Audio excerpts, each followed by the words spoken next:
Hello and welcome to my channel. In today's video I am sharing with you different ways of creating eyes for your polymer clay sculptures. I hope you will enjoy this video.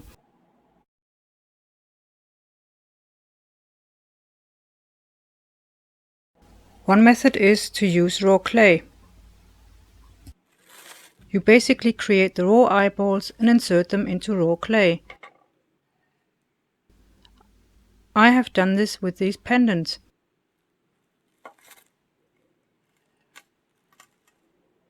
This can be a bit fiddly to get right.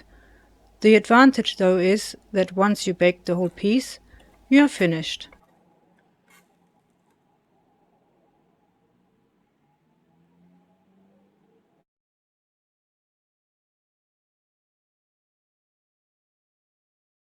You could also use small black beads like these.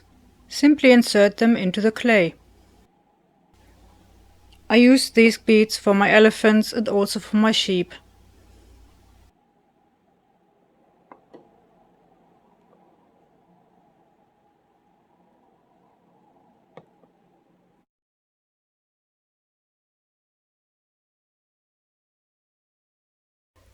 Another method is to pre-bake eyeballs in different colors and sizes.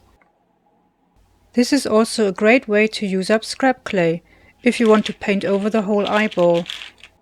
However, it's also handy just baking the eyeballs in the color of your choice. As you can see, I made quite a lot of eyeballs. The green ones are useful for cat sculptures or dragons. When I make my eyeballs, I often eyeball it, pardon the pun.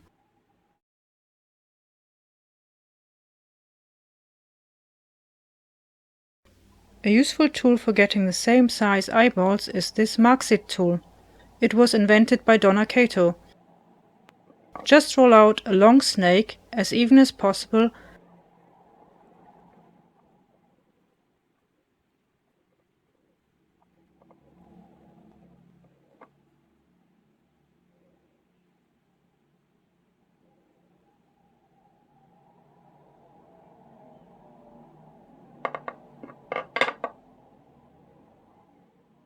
and then press it into the Marxit tool like so.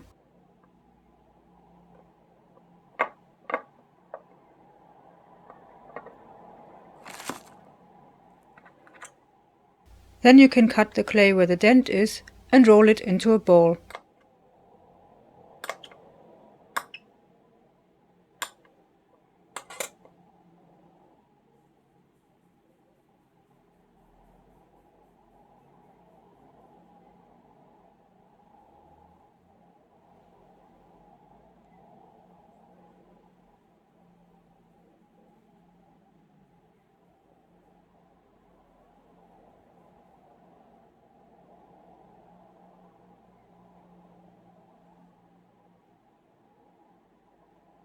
My eyeballs tend to be on the small side, 5 to 6 millimeters, and I bake them in cornstarch. Once baked, you can then paint the pupil on the eyeball. This requires a lot of patience and practice. You can do this with acrylic paint and a very thin brush, or you might prefer a permanent marker to outline your pupil first. As I said, this takes a lot of practice and several goes until you get it right. Once the paint is dry, it's a good idea to varnish the eyes. It makes them stand out more and protects the paint. If you don't want to paint, you could simply sculpt your pupil with clay and add it to the eyeball with liquid clay. However, this can be quite fiddly and messy.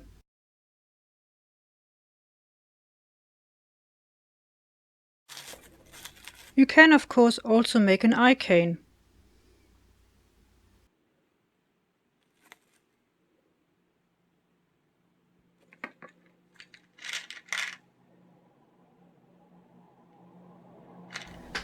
I made these eyes from an eye cane and have used them in one of my dragons.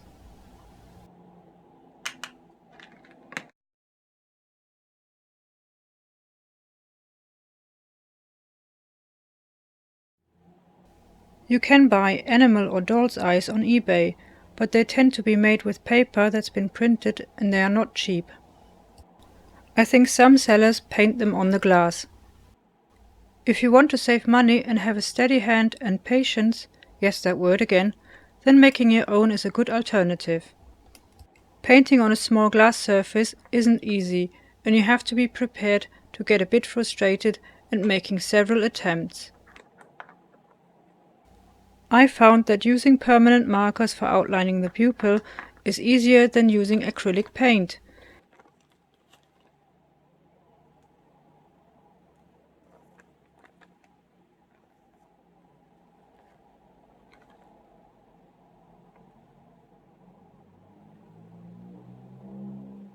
Here you can see some of my finished eyes. They are mostly 6mm and 8mm, good sizes for the type of sculptures I make, but they are not easy to paint and there's definitely not much room for detail. Once the permanent marker is on and dry, I add black acrylic paint.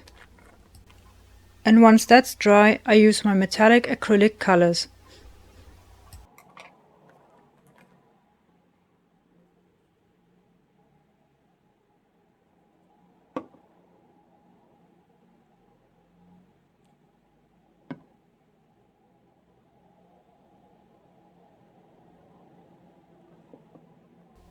It's really vital to shake the bottles, otherwise you just get liquid and no paint.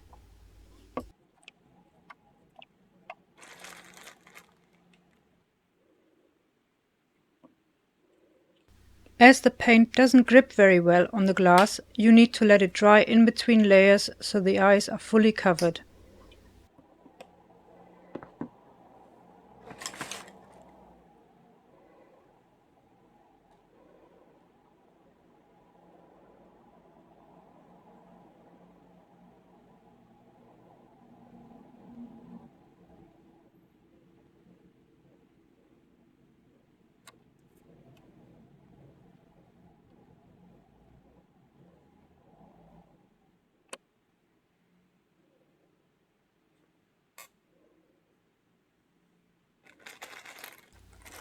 I have bought bigger cabochons for future projects which require bigger eyes.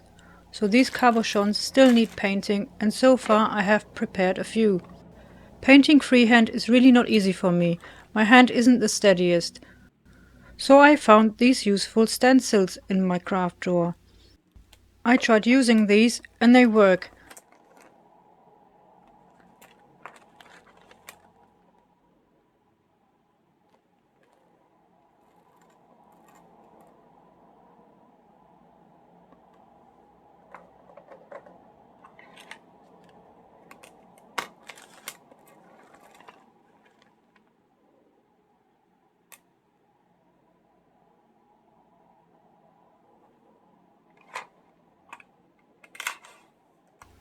But you have to use sellotape to attach the cabochon to the stencil.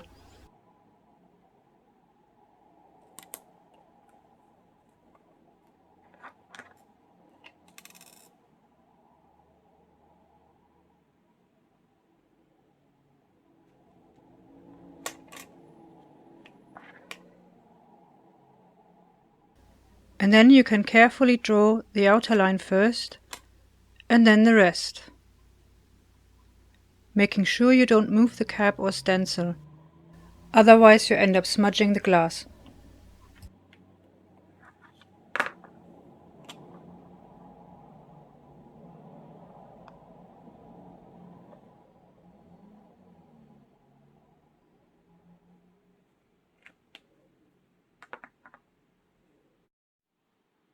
These eyes are now dry, but I'd like to add another layer on top of it.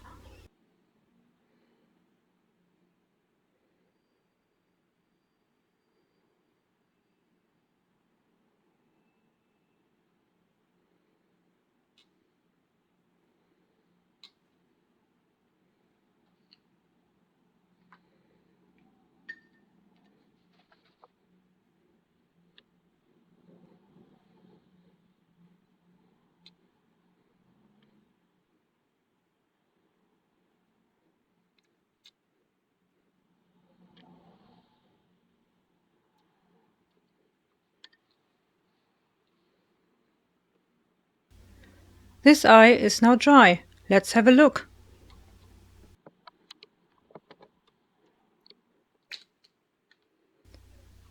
This looks tidy.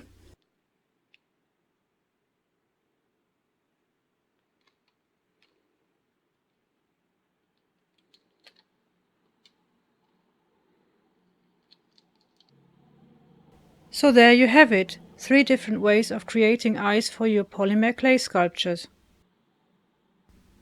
I hope you found this video useful. Let me know in the comments, and if you do, make sure to like the video. You can of course also subscribe to my channel for new videos. I'm grateful for every subscriber. Thank you for watching, until next time.